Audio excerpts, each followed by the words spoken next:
masu kallo barkanmu da dawowa daga wannan dakaitaccen hutu da inda muka tattaunawa da masu makarantar al'amana educational complex. To yanzu mun dawo cikin gida inda zamu tattauna da 'yan siyasa. Kowane ranar Alhamis da ranar Talata muke kawo muku 'yan siyasa a cikin gida inda muke tattaunawa da su dangane da abin da ya shafi wato gwamnati da masu yi marasa rinjaye da opposition duka abin da ke tafiya a cikin wato mu nan Ghana. A yau dai ina tare da Adel Umar Ibrahim, shine NDC communication team member ne na NDC, sannan kuma muna tare da Kamal Amasama Bruni, shine Nasara coordinator na Amasama constituency na MPP. Muna tare da su a cikin gida inda zamu zo mu tattauna da su. Akwai zantuka da yawa da ya faru, to ina imani cewa masu kallo kuna so a baku karin bayani da kuma tattaunawa kan wayannan zance. To sannun ku da zuwa. Ya harkoki dai. Ya shirye-shiryen election ku. To ga muna cikin insha Allah. Allah ya gobe delegates sun arrive from the entire country. Mu host boys su daga Legon campus nan ga. Okay. Elections da kanshi ya take place daga stadium. Shi sa muna cikin tun daga ranar Juma'a da suka lando ba kwana kenan har a kare insha Allah. Amma alhamdulillah so far so good. To mun ga wancan sati wasu rikici ya faru daga Cape Coast.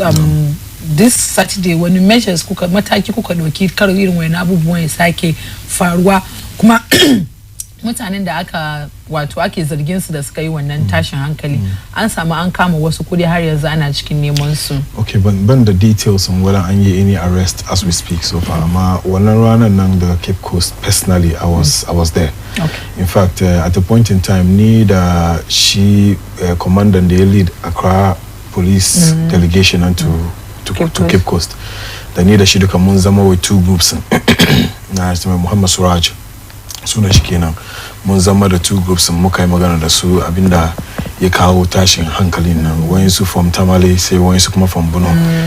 Duka dai batun dai how do I say it, pretty much control wake da iko as security personnel, wani bai da iko na ya kamata wani ya saya, nani bai kamata wani ya saya ba, those kind of issues. But eventually an yi magana da su, and muna hope kuma inshallah we can get a different ball game again. We can go kuma an kara extra police officers, and then inshallah komai ya tafiya yanda ya kamata. Mun ga Opariado da Sami Jenfi suna samun wasu matsaloli wanda bai kawo problems cikin wato NDC going to the election, but actually my internal politics like be affecting she in general. You see, I'll tell you something. Kinga youth conference don't kanshi. Yana da shi da kanshi energy sin shi. Sa ilin nan yes, mun gani batun Sami Jenfi da Opariado. Na samani party within the party ana cikin musu magana. Okay. Yanda da ya zama a samu kwanci hankali. Amma kowa ya sani in aka yi ma bai dadi ba. Wani biyin fushi yawa. Shiga mutum kana wasu maganganu da bai dace ba. Shi sa kaga musulunci ma na ce ma kan kaman kai hushi baka ya in ma kai shirun ka nemo wani ruwa ko ka barore. Shi sa ba dole ne to amma ana yi musu magana hushin na bisa, ana yi musu magana dai kadan insha Allah. Wani ya taka wani ya taka wani. A daina wayannan. All right. So wannan dai dole ne insha Allah. Ma khair insha Allah. To mun gode. Sana Malam Kamal. Na ga kuma jiya kun release wani wato press statement kamar Asidiun Kitia Mahama and NDC must apologize to the Supreme Court Justice Afa Kena Alliance for Foot Soldiers Advocacy. May I inform decision kuka you are now press release now. Okay, no for naso ngeshe then viewers in the Ketuvamu. The office and vice president, the Kanshi, the MP now, Honorable Kwesi Afrifa Mensa, the regional Nasara coordinator Jeff Kasim Abdallah. Now, before Nzo Wangana, let me take a bite at Batumia NDC. Brother, he's been diplomatic in some of the things. Yezo youth, the Mu MPP, Muna Abinamu Yekirashi wings. That's the Nasara, the youth, and then the women's wing. Sony wings in part in that. And Mumam go through that election as I represent one of the wings as a national coordinator. The Mukaje election, Mubantama Kunji Kamangwani when you confusion go when you chaos say happen back daga wanga youth muna kama na muna duka one day ni mu yi so na separate na so in fact youth nani base in party na and election youth mark ya yanzu police ana so na nemi mutane kama 16 su kama that tells you a lot. Amma kuma an samu tashin hankali maybe su waranga ma ya bari ma I would say ma nasu su yin proactive hanya I identify wani mutane har ana neman su da na mis kuna kuma maybe an boye ma ba gane ba polling station lokacin da aka yi polling station election nan da fada yazo zone na su waranga at least maybe an ce MPP sun yi NDC I beg your pardon sun yin proactive har an gane wanda suka yi wani amma na kuma ba gano wanda yi wani abubuwan ba. You are comparing oranges to apples. In trying to justify like you've gone down to polling station. Now so the national issue nake magana. Now munanga muka zo muka camp UPSA nanga muka camp. Muka election nan daga stadium. I don't think kun capture any report of any mayhem at the stadium. There were almost all media houses were there. That when I be happy with I was there. I'm a delegate. Now vote. I was there. We camped. The hottest one man was the general secretary. Muna. And even with that, it was mere words of exchange words. Come on, you disagree with this, you side with this. When they're happy, I mean, in terms of physicals in the book again, and a bat, whether I'm in the video, go on news item when that is used to substantiate. Well, I would say that it's not the first time it has happened in this country. No, but we are talking both political parties are guilty of such mayhems but first time that so let's just move to the topic and then I want to take a bite. Don't take a bite. If it's that case, then we have to go back as to 1992. We are talking of the prevailing issues in 2022. What the opposition party that claims they are poised for power now. Look at even their own internal elections. They are unable to handle it. All right. You're looking to be AFA. AFA is Alliance for Food Soldiers Advocacy. This is not the first time the Muke press conference go press releases. Probably this is the first time because I'm now. And the issue in this Muka release one statement had to do with the leaked audio general secretary. Yanzu in aspire when I say national chairman. Now, Muka do a daily activity in co-one political party. The engine of the party, the general secretary. She I say doing Ketia. Musa understand come chicken lamarin siyasa they can also use when point ka weaken opponent inka. So the AJ na gan come okay this is some of the things that they use a weak the national chairman one issue so but the main problem na muke the shin is inka do shining elections other African countries ya cow kind of inka do muna da main examples that I'm in terms of conflict they happen after elections. So for a political party check come in the case that's the Supreme Court.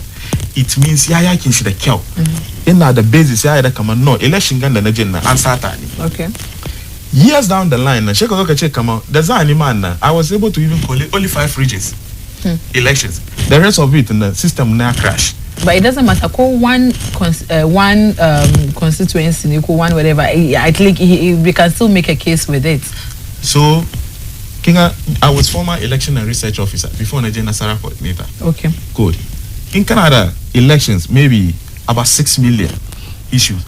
The first thing the Supreme Court says so you do by figures in the cacao na affect election na.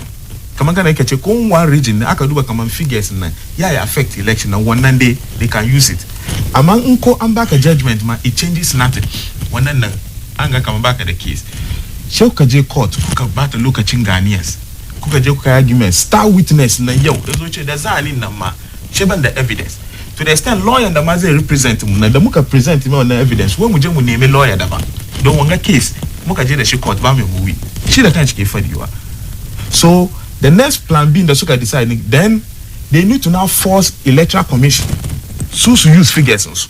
To stand in the dock to use figures and so figures in the main person that take a challenge as the first defendant na catch the first defendant na is at a results na eba Yasuneshi the second defendant and you are going to rely on that same person's evidence to substantiate your case. So in the first place na what come on TV that can tell me I say according to you what figures did the petitioner get? You couldn't tell. What figures did the defendant get? You couldn't tell. So in this case, as a result of that, when I petition, ya bar Ghana she get chicken woni alamari daba as one conflict. That yo 2 years down the line now, or a year down the line, almost 2 years now. That one that one day based on this falsehood in the cooker. But media well in all I think is test judicial system the democratic system to the political party in yaga kama maybe I abu de be quantum da hankali ba zai yi kai magana court. So regardless ko yana da enough evidence ko ba enough evidence yana test judicial system da yanda muke tolerate juna political to terrain mude sai yanzu ba yanzu kuna so a dauki mataki kan asedun kitiani ko dai yaya. Yeah, but I disagree with you Kachik. Judicial system aka ce za a test judicial system, it is issue unda be the clear understanding. So can also Supreme Court make pronouncement on it, but they don't have even go back to the evidence, but they don't understand. They need the court to help determine whatever it is. Before NDC Suje Court, we answer that based on figures in the Suzuki. That was what they said. So they are not there to go and test. They were sure of the evidence in the Suzuki. Same thing happened when Dr. Baumia Shimaye petition. He was sure. Shimaye, he was sure based on the figures he also had. So it's kind of like the same thing. At least Samu dissenting views. It was 5-4. So now it was unanimous. And Supreme Court Supreme Court and panel Supreme Court the odd numbers so that decision in case of voting so in case of decision unanimous, that tells you come a case in the Kakana. You couldn't even convince one of them. We were able to convince at least 4 of the Supreme Court justices. So case will not go by the same. The Muga Kare Kuma, current president, then concede come. Though you disagree with the ruling, but you accept the outcome. And Yanzuza actually relax and think of the next step. Ama former President John Mahama, they've told me as an attack as soon as Supreme Court justices as unanimous FC. Unanimous FC in terms of this case is derogatory, like West in the EU's in that in Kachamutani unanimously. What it means that before Kaka issue Namasosun to decide. Okay. So when they say based on this Mukeche Kama, in general secretary of your party who runs the day-to-day activity, it was baseless case at least. It is in the right scheme of things. Oh, the muka evidence muka muda kama sheba on evidence, but it's a kuyafi. Okay. Other than the next time sketch and start election COVID. All right. Adele, but so main issue. Don't want so mubanta kan wanga muna so appendana so come main issue that I will discuss here. Don't buy the I could agree on Juna. So let's just drop it here. A main issue. President bad the wani speech daga US the kina AU youth summit summit in the kuma is likely zaba some African countries about 59 billion if I stand to be corrected 55 zaraba wasu African states share president the country is high time we stop borrowing and as African create investments and a lot of Ghanaians naturally know this. You are practicing what you are preaching what you are not practicing. Saboda gashina yanzaka yendo miki magana Ghana ana anje IMF ana kukarin samu about 3 billion shekazo kuma kazona kana like you're contradicting yourself like mekagani kan wannan magana da president ya okay bari mu ji ina so mu saurari video number muga video nan share mu ji kai ma shi tukuna ka zo in video yayi ready. I hear a lot about the need to change our narrative and tell our own good story. Ladies and gentlemen, as the saying goes, nothing succeeds like success. If we work at it, if we stop being beggars and spend Africa's monies inside the continent, Africa would not need to ask for respect from anyone. We would get the respect we deserve.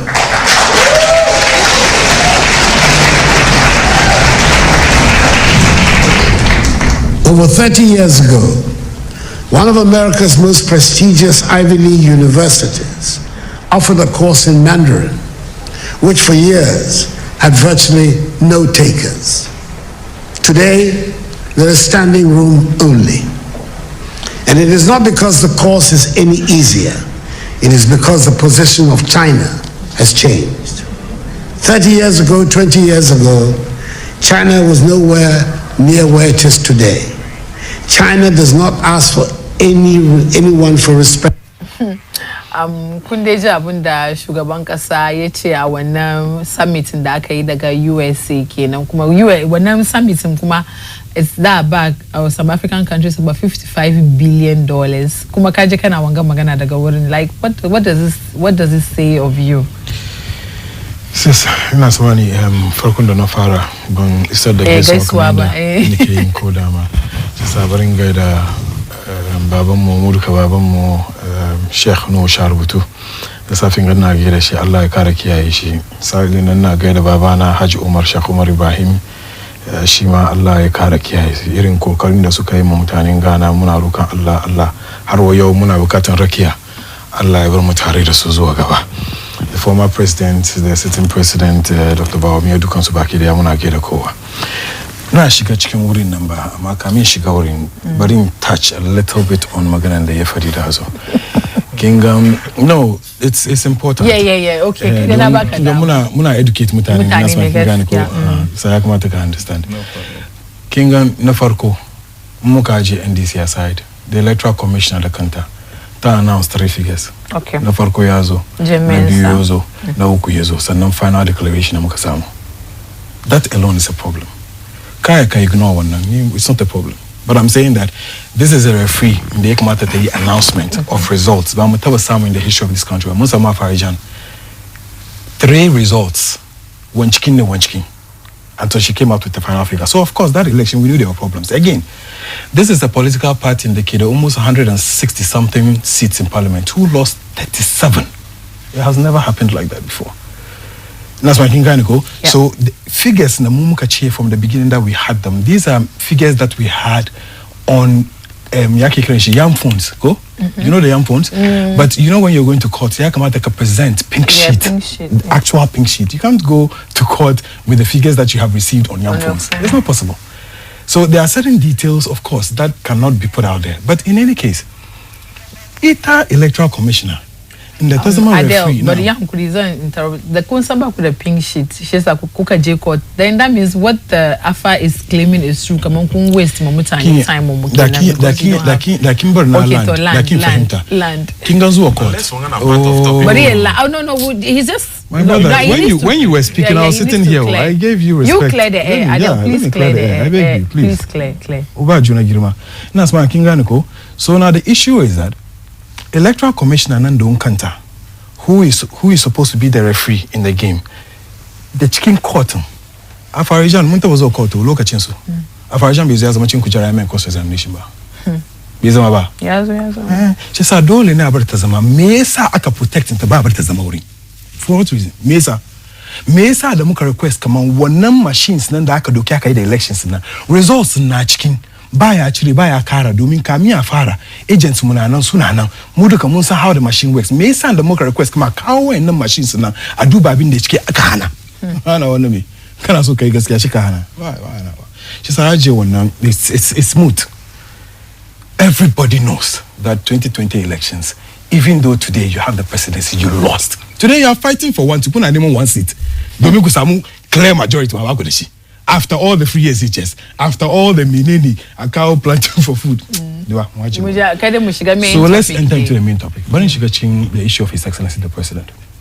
Kingdom before 2016 elections, in fact, as far back as 2008, His Excellency the President, John Drama Nana Akufo-Addo, constantly amuna wana kwani na ira shi mega amuna we Gajisberg economy nga ire economy da muke run ko wani lokaci muna gudu muna neman taimako gobe mu je nan ga muna neman taimako nan ba wannan bane ya kamata yazo ya kai lokacin da yanzu Africa Ghana da mu yi mu produce mu don kanmu abubuwan mu domin ya taimaka muna zuwa gaba ina san kin gane shawaran ko okay shiga je 2008 ba ka samu ba shika komo 2012 baka samu ba shika zo 2016 shika samu kai first term ka kare mun shigo muna cikin second term within the second term muke cikin 2 years yau har wayo kana cikin giya mulka aburbutun Gajisberg What are you rushing? But I don't even understand the argument. 6 years. Farko ba ka samu ba. Ka fara wanga tun 2008. Oh, abar karban kudin turawan, abar karban kudin turawa, no problem. Kamin ke ka zo 2016 bashin mu Ghana nan ga 122 billion. Ka ce wai irin kudin da muke karba, irin kudin da gwamnatin Ghana ke ka John Mahama ke karba da irin abin da muke yi. Even though 120 billion na wanda muka borrow from Atamils zuwa John Drawani Mahama was 86. But of course there were other money, so ya kare duka yi 120 na 120 ga in ka doge tun daga can bisa kufo ka zo ya kai har wannan lokacin shi ke ka ce wai wannan bai yi ba shi muka samu vice president his excellency John Bawumia yazo ce mun kama dai oh ba mu need mu yi rancewo ko president mai ya fadi ba mu need mu yi rancewo mu yi duka nan ga don Allah yau bashi mu nawa that almost 500 kin sana 480 something billion. That is how much we owe. Chire 120 billion na cikin nawa saura. Among kasan kaman sun yi flagship programs kaman free SHS, one district one fight, agenda 111, planting for food and jobs. When are you also flagship my programs? My sister, bring gami kona. Free SHS. Free SHS. Tun lokacin da MPP zo gwamnati tun 2017 until today as we speak, they have not spent 10 billion. As at 2018 or 2019, it was around 6 billion thereabout. Okay. Chirichkin, Kirebasu 20 billion. Chirichkin. Planting for food and jobs, no Kasachkin. Egeamuna, Irananga. One district, one factory. Factories no Akagina. I got Hamunanga. One village, one dam. Kingam Baringami Kona, Kinga investment. Sooner the one Abuba, yes, sooner confused Abubua. Sooner Wasada Hankali Mutani. Well, unakache social intervention, mune social intervention. Muda me mugoda muku inda ake sa wani abu yi kaza. Mune social intervention. Don't Allah. Akwai health insurance side. Kidamu health insurance ba sun introduce. School feeding. I can go on and on and no on. problem. I'm bringing you to something. Land. Okay, land. What is social intervention? Basic definition. Kika check on dictionary an intervention that the government does. One intervention, one mataki the government ko institution ko organization yedoki in the yake taimaka yi saki social life mutane. Yan kuriyo nan gina school ba social intervention bane. Inda akwai wani kauye ba school shi na jinan gina school ba social intervention bane. Inda akwai wani gona ana fito da koko wurin shi na jinan gyara titi domin su samu access ba social intervention bane. Inda muka je da light muka je da ruwa kauye domin su samu ruwa su sha ba social intervention. Kin ga akwai social intervention daban-daban. Kin ga magana ko akwai wanda suke fadiwa suna batun monetary abinda dai sake dai rage kudi cikin kutukumutum no problem. The national health insurance is muka expand national health insurance. We don't abandon it all. Okay. We came to make it better. Okay. That's why I can shower and go. So my argument is that for 6 years, kai magana go way back. Back as I'm government ba. Har ka zo ka samu. First time kana cikin second. Bayan ka samu, ka ce baka rance, ka je kai rance close to 300 billion plus. Bayan wannan mu duka mun gan irin situation da muke cikin yau. Har wa yau muna magana ga muna wurin IMF kana cikin neman kudi. Okay. So ka ce me yake ga mu. All right. Kama kaji abinda ya fadi shi ma shawaran shi da kawo amma kuma kaji abinda president ya ce me za wasu suka ce wasu suna cewa double standards president is just exhibiting double standards. Okay. You said I not respond to something, but now come on, look at you. Ba lokaci kai dai mu dai move on. You know. After show na bar ku dama ku yi bar ku nan gurin ku yi.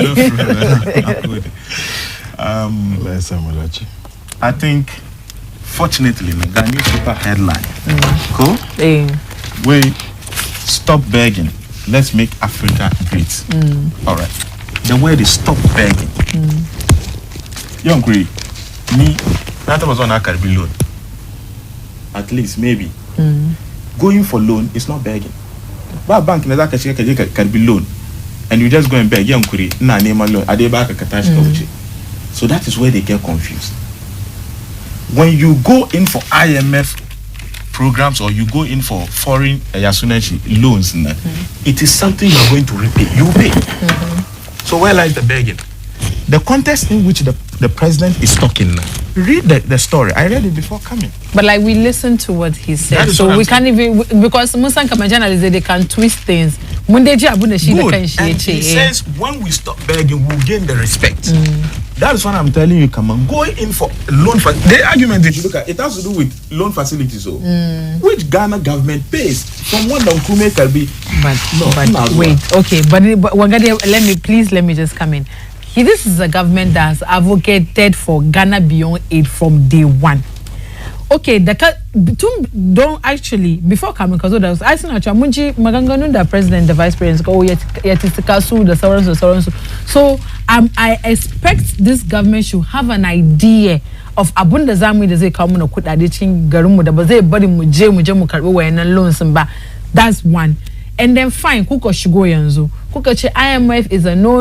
It's even though I'm biya bashin na. Ai ka kaman ka je neman rance ka biya ka bada hankuri nan nawa ke nayi. Na biya amma ya kamata in bada hankuri in convince wanda zai bani kudin nan kaman in na karbi kudin nan na yi me na zo in biya. Begging na okay na baba ai ba shi begging ba shi na ce kai dai ya hankuri ba akwai wani magana na is begging. You're literally begging the person to give you that money.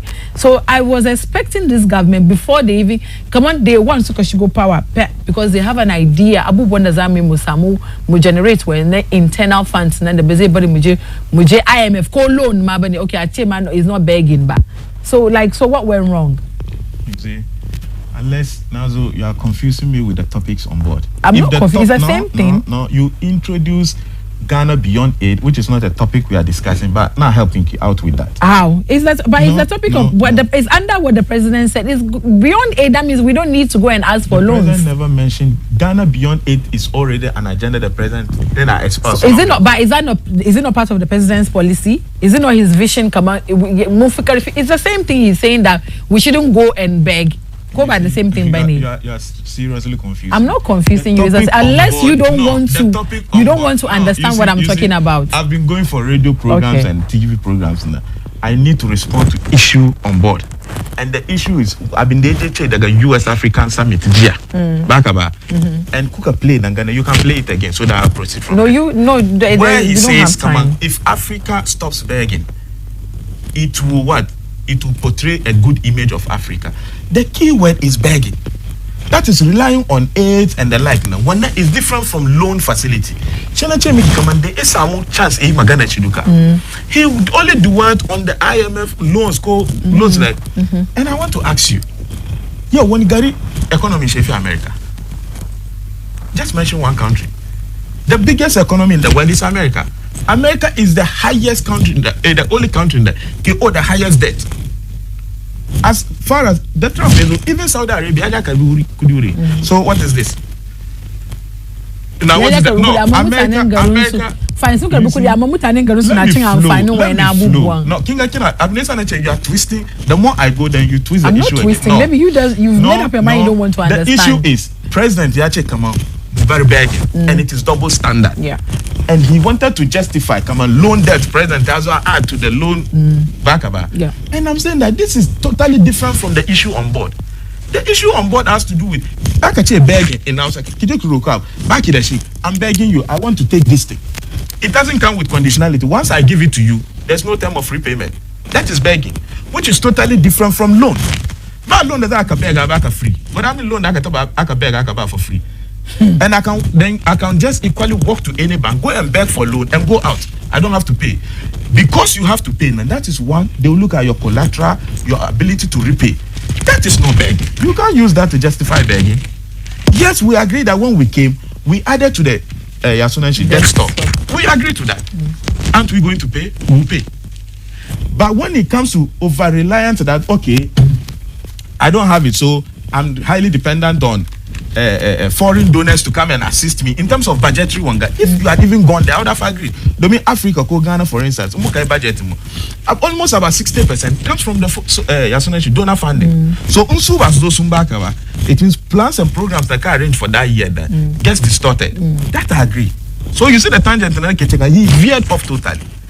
The fact that any government cannot even live with loan. Nkrumah and America be independence are fresh, man. He went in for a loan. Nkrumah had every right to go for loan because he took over. We didn't have anything. So kamata de abashi kudi da zai fara kamar yanzu aka ka take over abu sabo baka san gaba aka zo ka je ka karbi abu dole ya kamata a baka marin baya.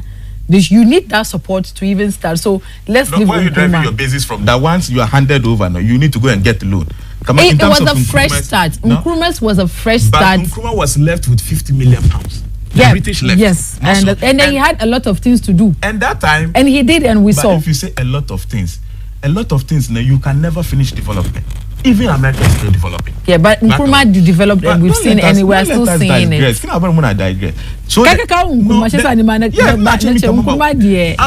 separating the issues. I'm separating the issue of begging from going or contracting a loan. Okay. So get the difference. Okay. If Africa will sit cap in hand, now draw a budget, my budget says I need $1 million. Then I need to rely and go and get 600,000 from people. That is the begging aspect of it. Now, when it comes to other generating activities, why even some of these debt increase? In fact, kina Dubai international media, because of this COVID, we using them. America, UK, and the like. Even currently, last week talk, there are strike actions in UK. For the first time, it's happening. They've experienced inflation 40 years high, 30 years record inflation. For the first time. For the first time, for the first time, it got a time the dollar had to overtake the pound, which has never happened. So if economies around the world are going through challenges, and because of that, countries are not able to even meet their target, you don't use that as a justification to say, come on, a government is performing or not performing. Because you've been faced. In your era, you were not confronted with any global challenge, yet you ran things aground.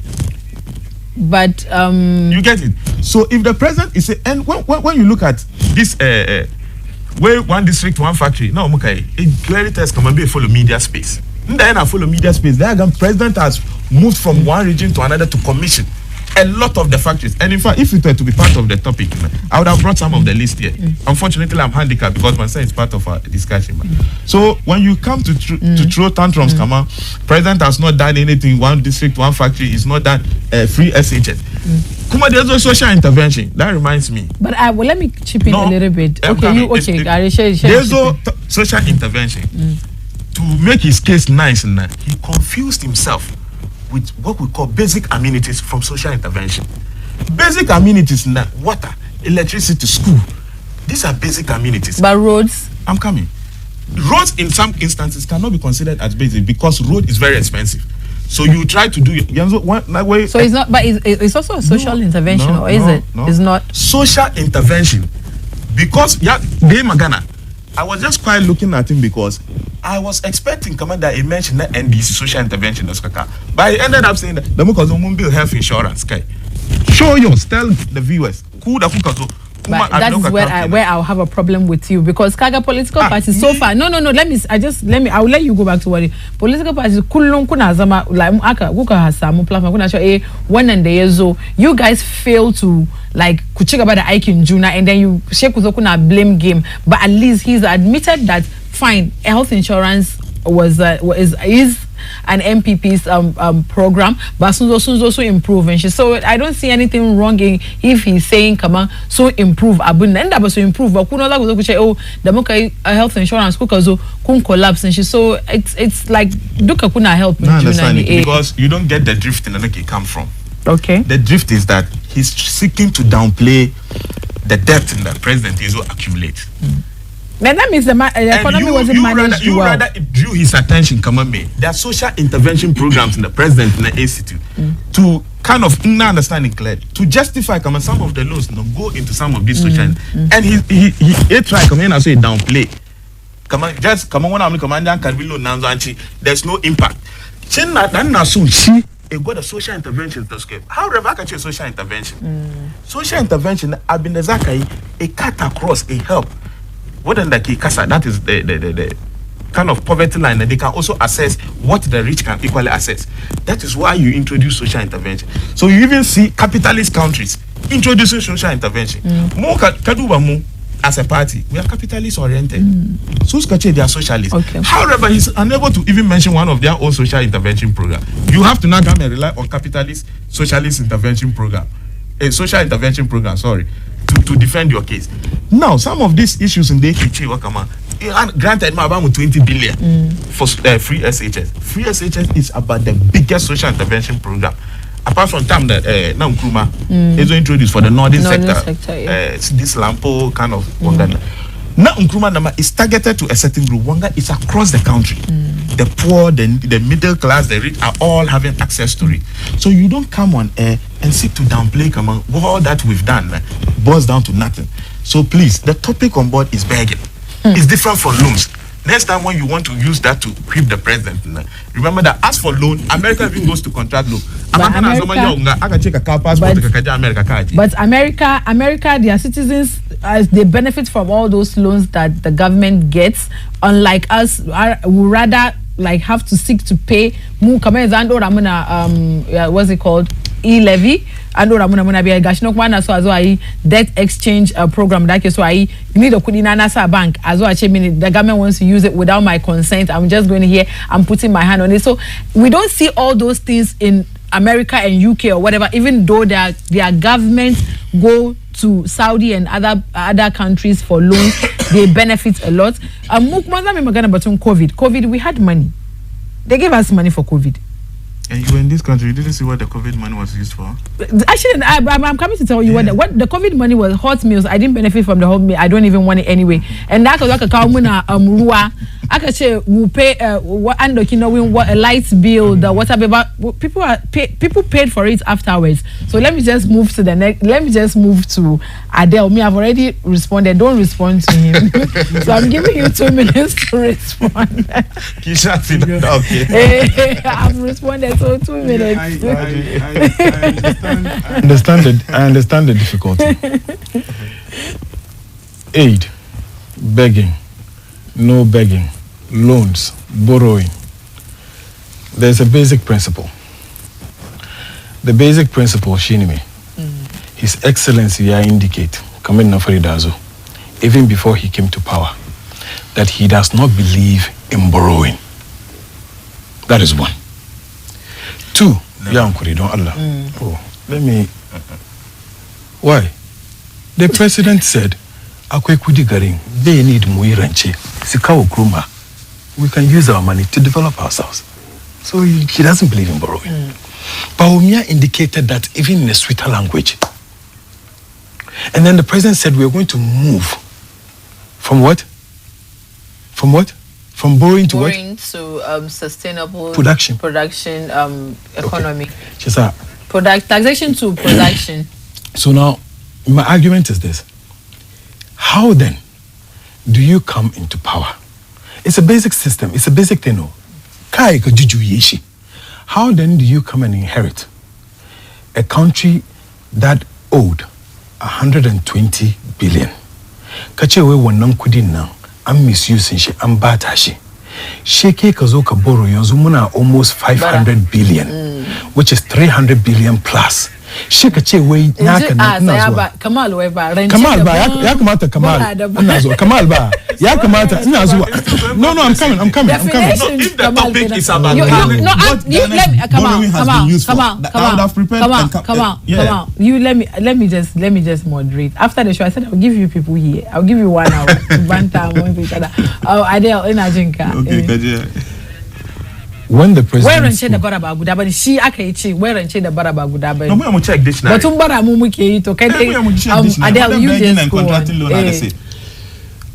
okay banzo na kunisa kake banje da kinisa okay don Allah lokacin da covid yazo ba mu je mu barawa gwanan lokacin da lura yazo my sister don Allah muna so mu yi fira okay mu yi fira okay we barako barin gyaran zan we barako naji da covid yazo ba mu barawa saboda larura ya zo mun je na muka yi bara ba kai bara ba are you kidding me what is that ana zo aid na menene ka ce wai kaka shiga cikin kaka ya kana don't do that. I give you respect when you're speaking. I'm sitting here, I don't agree with you ba komai ka fadi nike da ba amma na shiru na zama na duban ka ce wai president wai me wai aid ko she ka be define ka ce aid na menene bara ko covid ba mu je bara ba Ukraine yake kiran shi Russia Ukraine we ba je bara ba baba mu aid ba me yasa president pece aid nan ku je da shi muna son respect muna son girma ku je da shi muna son girma don't let us do this kind of things muna cucan kanmu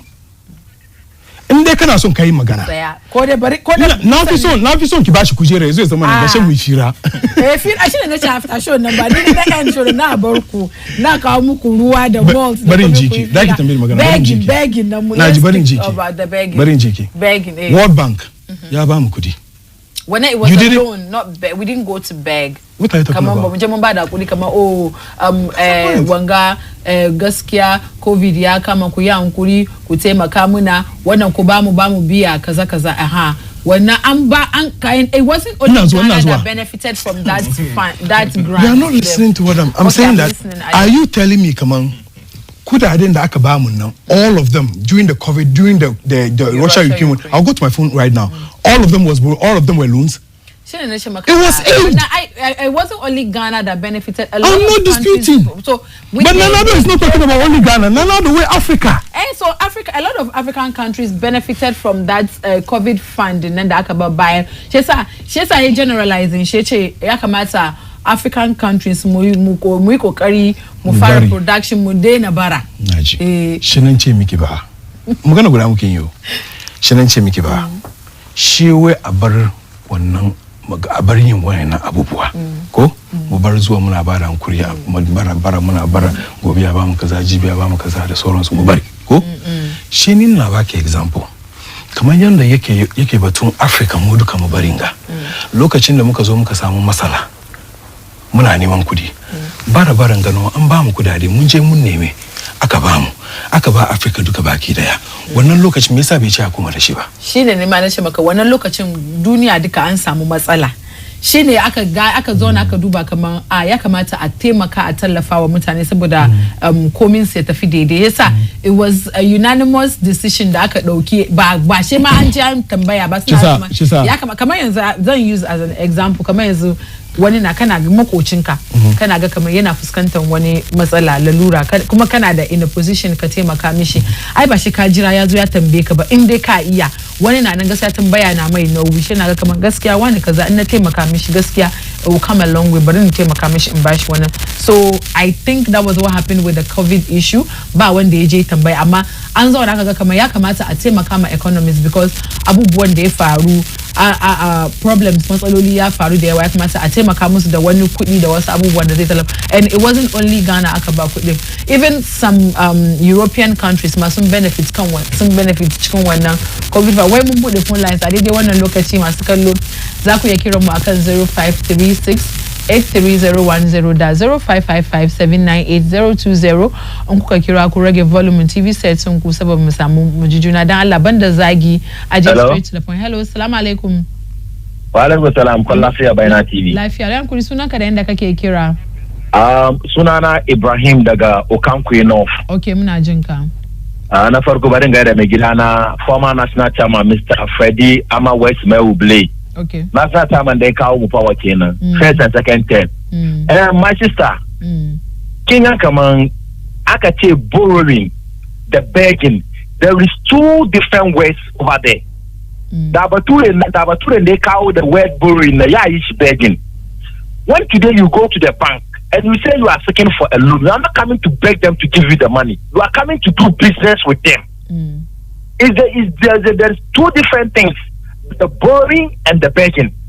Kinte kaman nkruma mun ga abin nkruma yayi amma na zo kina rai gora kaman da muka je muka borrowing kudi ko muka je muka yi rancen nan ba mu ga abin da Ghana aka yi ba ban ce aka magana yayi Ibrahim kai mani ma samu hankuri kai ka kira samu hankuri okay ina jin ka in kika je Nunguwa from Beach Road zuwa Nunguwa take it to overpass da ake yi two kika je Fintech daga ya sunan shi Fintech zuwa da kaman Coca-Cola Junction duk aikin da ake wurin duk popularity interchange da ake yi other roads da ake yin karinga yau kuna rubuce muna kaman as a journalist kuna rubuce muna kaman ku ba ku gani abin da political party nan ke yi ni am NPP person And if NDC did the right thing, I always say, oh, NDC has tried based on this.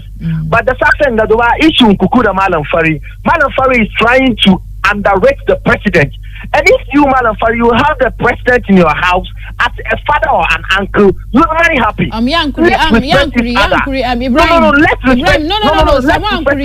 Ibrahim. Yes, let's respect our elders. I'm president, but he didn't insult the president. What is that? Kaka attack personality. Yankuri just straight to the point. Attack issues. Kaka che Malam Fari. Yoshe Malam Fari Malam Fari didn't insult the president. We're having a conversation. We can even replay it for you. It was the conversation we were having. Yankuri, yes, I Unkuka Kiraku, Barry's discussion mu, ye very civil, mu respect Juna Duka Mumuna Zono good Rai Mukekawa, Badole Banukowa Rai the Kaima Rai in Kodena Karia hair. So that Lankuka Kira I put emotions aside, I tackle issue na ende kamata issue.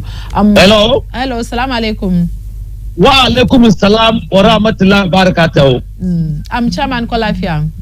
Nini Chairman Olabode Williams. Okay, muna jinka. Abin da ke ciki ne wani caller ya call yanzu sunan shi Ibrahim na MPP ina so attack Malam Fari. Wani abu Malam Fari fadi. Chairman. Malam Fari, excuse me, Malam Fari. Chairman Olabode. Yes. Hold on, na tackle one issue na kade na attack issue na kade discussing the issue ni na riga na sort one issue. Okay, let me go on. Now so use one opportunity to go to my adult. The beautiful contribution that adult ke the suffering the hero education that adult ke ba mu kan wannan platform. Abin da ke ciki ne LPP has lost focus. LPP and Nanado, the Dr. Bamia has woefully failed this country.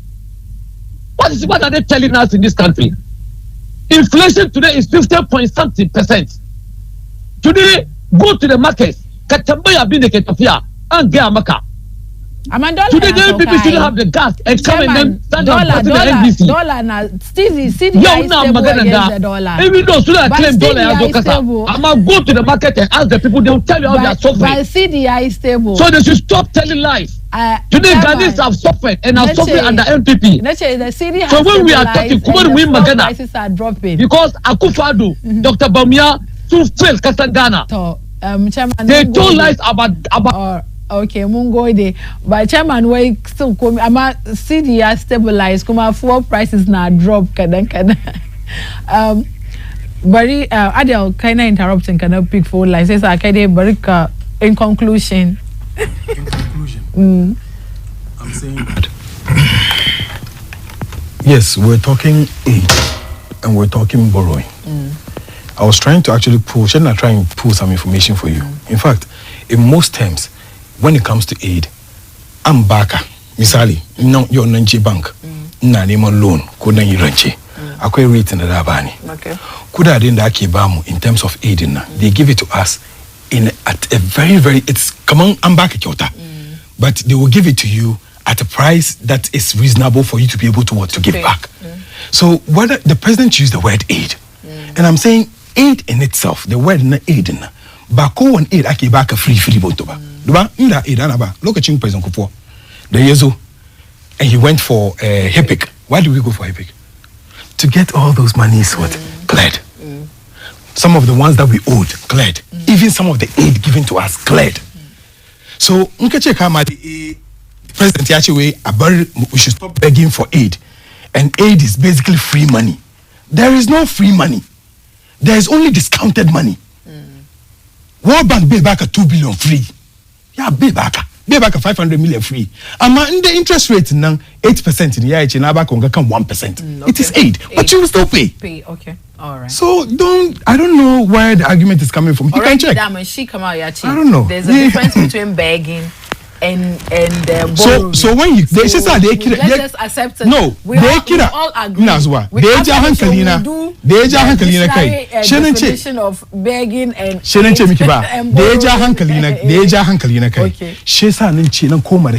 okay, no problem. Abarbatum borrowing. Muje batum aid. Go. Back examples. We have sought for aid. We have been given aid. At least to look at the President Akufo-Addo up until now. We've gone for aid. We've had aid. Okay. Meyasaki. Nde batun yo. Nda kama he has never spoken like that in the past. Yanzu yezo yake ce kama da ya kamata mu duba yanda da mu sake mu duka as Africa. Mun bi bayan shi dole ni. Amma because he has made these issues in the past, it is difficult. Okay. All right. Adele, now go there. Kamal. In conclusion, there's one thing I'm really happy about. One, yeah, I can not draw attention to. So I'm not arrogant and I'm not proud. In the initial stage, argument in the Duka. I'm a card drop. So I'm very happy. Come have a review as soon as I come not draw attention. Subsequently, I change argument. Now, change Mikuma Kaman. Immediately, borrow a loan. He cannot substantiate his argument. Be a sustained argument. He's proving it again. How? Yeah, how? Whatever you take, even if it is 1%, you are going to pay. It's not borrow. It's not begging. At a discounted, the fact that I'm back at discounts, man, consider I'm back at this line muduba begging. Nka rokon kama couldn't back a binga. Mbaka na de check before nga. From your begging and I responded by giving it to you. There's no need. You don't owe me anything. Cooking owner one akuma. No. I'm a phone. I can come on. Now so say phone nga. Reggae meaning say. Where ask someone earnestly or humbly for something.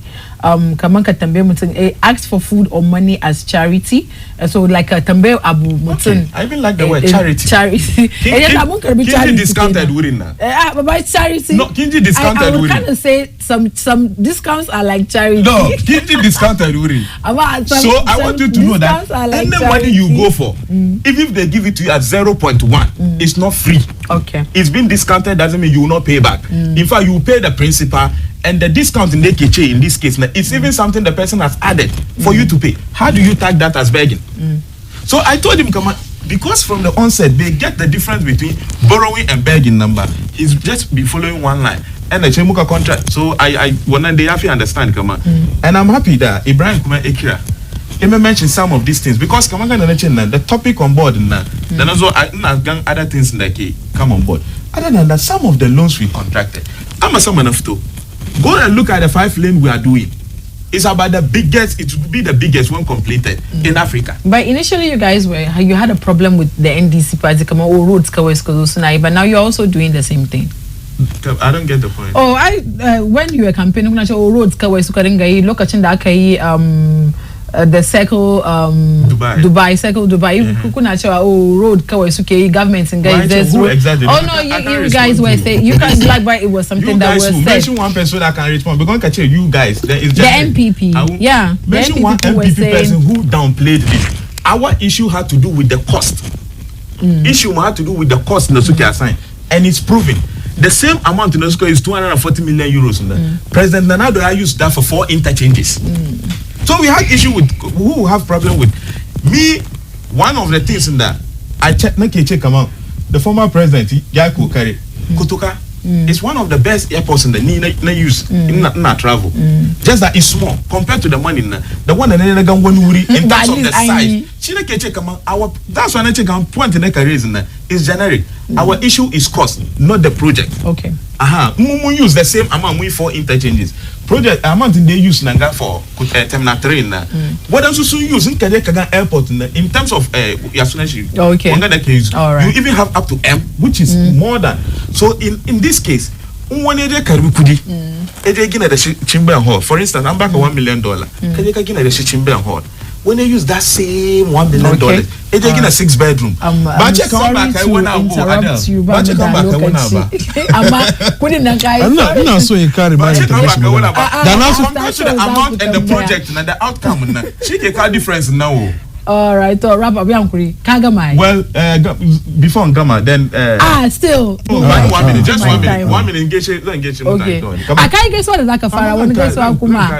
Okay, to guess. At least, I think young constituency, the Nasara wing in Amasama, they've been very supportive. Okay. And Kuma, Mufara. Tanya vice campaign. Okay. So we're not so campaign team that forefront VIP campaign I wish them more God's blessing, Allah's blessings, and very soon we'll all join. Okay. And Allah, he will be the next person because he's the headache of the NDC. And isn't it like machine or say will break 8 and that. Wow.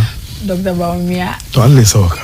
Back at the guys who came up with Aba na ga guess wa. To 1 minute. Guess what na zo. Kaka mu guess wa.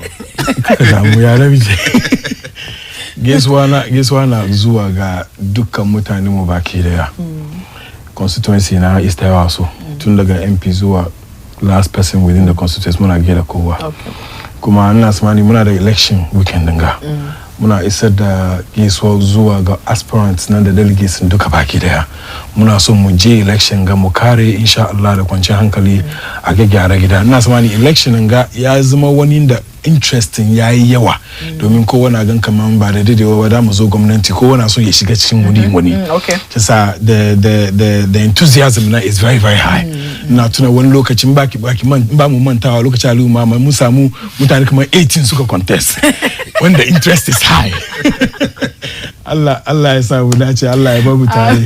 Mun gode kore. 30 seconds. Ba 30 seconds. Ba 30 seconds. Oh, 30 seconds. No, but 2 elections, that's not really what I'm. No, 30 seconds. Wait back. Oh, yeah, 30 seconds at least. First time on the show. Okay. 30 seconds. 2 elections. Okay. The NDC has a revolutionary route, and they are second to none when it comes to violence. So young Chris just wish. But you also said that all that be die. The president also said all that be die. So I didn't want to look at you, Maskalo, Rabukamu, Shirumu, na Tsarin Safiya, inda na tattauna da wato Adele da kuma Kamal daga jam'iyyar MPP da NDC da safen nan. Ina gode musu sosai da suka ba mu dama suka shigo muna cikin studio, kuma ina gode muku masu kallo da kuke kasancewa da mu kowane safiya har mu kare show nan da kuke kira duka muna gode muku. A madadin wanda suka taimaka mana muka kawo muku wannan shiri daga yau wato producers mu daga Swat zuwa Halima duka ina gode musu, sannan kuma ina gode ma MCR Mako da su Sami da suka taimaka mana, sannan yau birthday special photographer mu matan shi Maryam MD Photos kenan, Mrs MD Photos, yau birthday ki, Allah ya wa rayuwa albarka, happy birthday daga mijinki, waye na wishing ki happy birthday, kuma daga mu ma duka daga baina muna wishing ki happy birthday Hajiya Maryam. Mun zo mu kawo miki special gift ɗinki. Sunana Salma Ahmed Bandawo, ka ku manta za ku yi bibiyan mu a shafukan mu na sada zumunta Facebook da YouTube, Instagram da Twitter. Nake ce muku ku huta lafiya, ku shiga da kallon BEIN TV, connected to your world. Kaseni rani da masoyana. Yariya ni da ke mun dace mu sha miya, karki damu da kowar kanina, nasa baki da mugun aniyan, baki nan ba ni ba duniya ce so ya kashe ni ba laifi, da kai kada zan yi harko